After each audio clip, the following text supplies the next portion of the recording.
Dans ce tutoriel, on va étudier les commentaires et les blogs. Moodle 2 nous offre un nouveau bloc, le bloc commentaires, qui permet d'ajouter à n'importe quelle page des commentaires à partir du menu déroulant Ajouter à un bloc. Alors on va regarder trois exemples.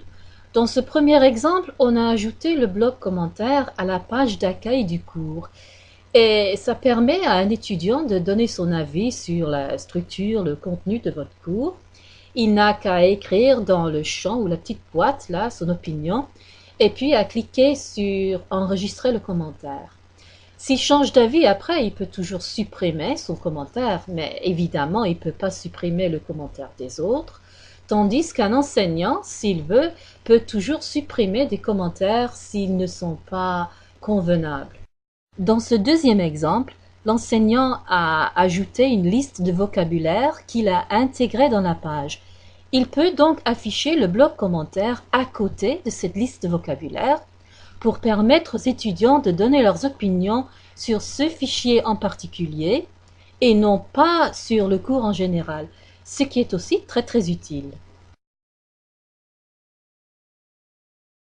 Il est intéressant de savoir que depuis Moodle 2, on peut positionner les blocs pratiquement n'importe où.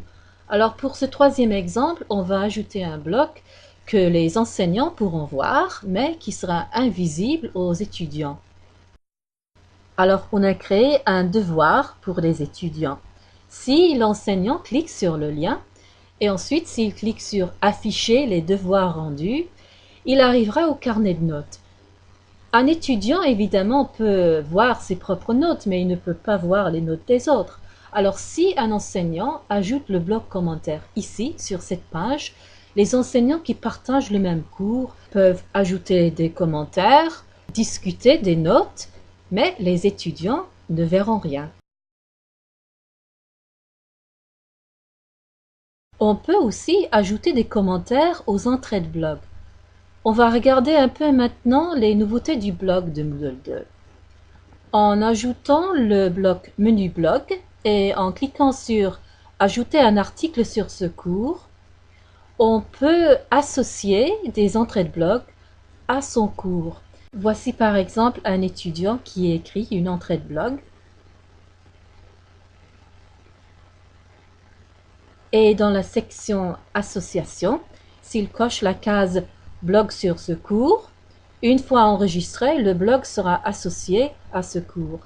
Et on voit aussi qu'il y a le lien commentaire qui permet à ses camarades de classe de donner leurs avis sur ce qu'il a écrit.